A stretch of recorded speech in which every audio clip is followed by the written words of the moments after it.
वेद बातमीचा, लढा सत्याचा, निर्भीड पत्रकारितेचा, राजकारणातील महत्त्वाच्या बातम्यांच्या अपडेटसाठी आजच आपल्या YouTube चॅनलला क्लिक करा आणि रोज अपडेट मिळवण्यासाठी चॅनलला सबस्क्राइब करा.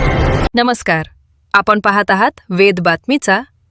टाकळी भान येथे महाशिवरात्री उत्सव उत्साहात संपन्न. श्रीरामपूर तालुक्यातील टाकळी भान येथे भाविकांचे आराध्य दैवत असलेल्या शंभू महादेव मंदिरात महाशिवरात्री उत्सव मोठ्या भक्तिभावात आणि उत्साहात साजरा करण्यात आला. हजारो भाविकांनी दिवसभर महादेवाच्या दर्शनासाठी गर्दी केली. रविवार दिनांक 15 रोजी पहाटे 6 वाजता श्री महादेवास गंगाजलाने अभिषेक करण्यात आला. त्यानंतर रुद्राभिषेक व आरती संपन्न झाली. हरिभक्तपरायण नानासाहेब माने, कुमारी राजकिशोरी माने व चिरंजीव प्रयागराज माने यांनी सुगम संगीत भजन सादर करून भाविकांना मंत्रमुग्ध केले. सकाळी 10 ते 12 या वेळेत राष्ट्रीय कीर्तनकार सचिन महाराज ढोले यांच्या सुश्राव्य वाणीतून हरिकीर्तन सेवा पार पडली. त्यांच्या प्रभावी कीर्तनाने उपस्थित भाविक भारावून गेले. उत्सवानिमित्त सुमारे 1363 किलो साबुदाणा खिचडी तसेच केळीचा महाप्रसाद भाविकांना देण्यात आला.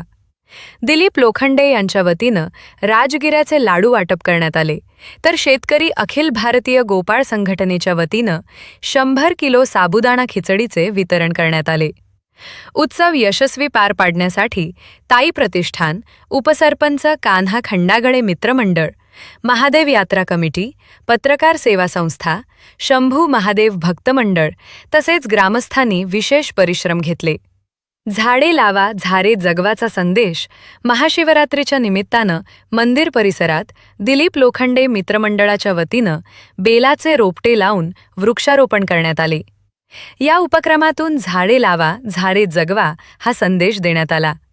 यावेळी माजी उपसरपंच राजेंद्र कोकणे, काकासाहेब डीके, बापूसाहेब शिंदे, दत्तात्रय मगर, पत्रकार संदीप बोडखे, अमोल पटारे, विशाल पटारे, मधुकर गायकवाड, शिवाजी पटारे, गणपत डुकरे, सीताराम जाधव, अशोक शेंडे, मयूर लोखंडे आदी उपस्थित होते. वेद बातमीचासाठी दिलीप लोखंडे, श्रीरामपूर.